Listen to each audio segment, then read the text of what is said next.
Hello again. Welcome to our study. Explain this, please. Exodus 22 and verse 26 and 27. This is number 26 of the verses that we're going through, taking them one by one.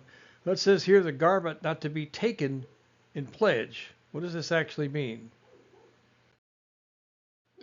Well, it says this, if thou at all take thy neighbor's raiment or his clothing to pledge, thou shalt offer it unto him by that sun goes down.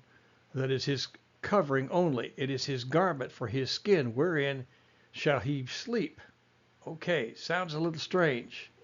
Well, retiring at night is much simpler and fairer than in this country here. We have this long process we have to go through before we go to bed. Well, the place where a man has been lounging around all day long, that becomes his bed at night. There's no furniture, whatever, in the tents or in the guest rooms. When dusk comes, the mother spreads mats and rugs all over the floor and the ground, and on these the whole family fall asleep. Often 3 or 4 generations live in a one-room house as they all sleep together on the floor. When he becomes sleepy, he just lies down in his clothes, wherever that happens to be at the time, on the ground, on the sidewalk, or in the field. It just doesn't matter to him. He pulls one of the wide sleeves of his cloak over his head, wraps the cloak around his body, and he's asleep.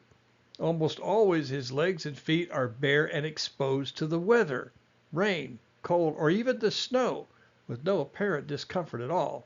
Sorry, I don't think I could do that.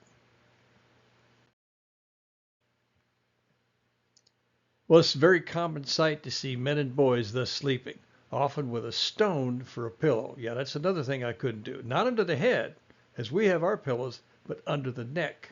Imagine taking a stone and putting it under your neck, and that's your pillow. Well, even today, the giving of small article as a pledge of security is very common. Still, the taking of a coat or cloak for a pledge is considered most unkind.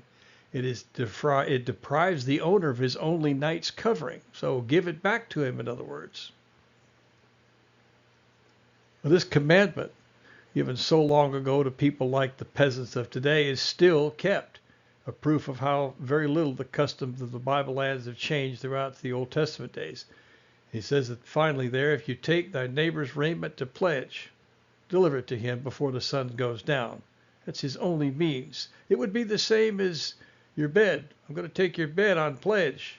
And when the sun goes down, I guess you're going to walk around all night long or sleep on the floor. Hopefully you won't have a big rock that you use for your pillow. So that will explain this one. Tough one to hear, tough one to listen to, and tough one to even consider. A rock as your pillow. Well, we'll catch you on the next one. Be blessed and be safe.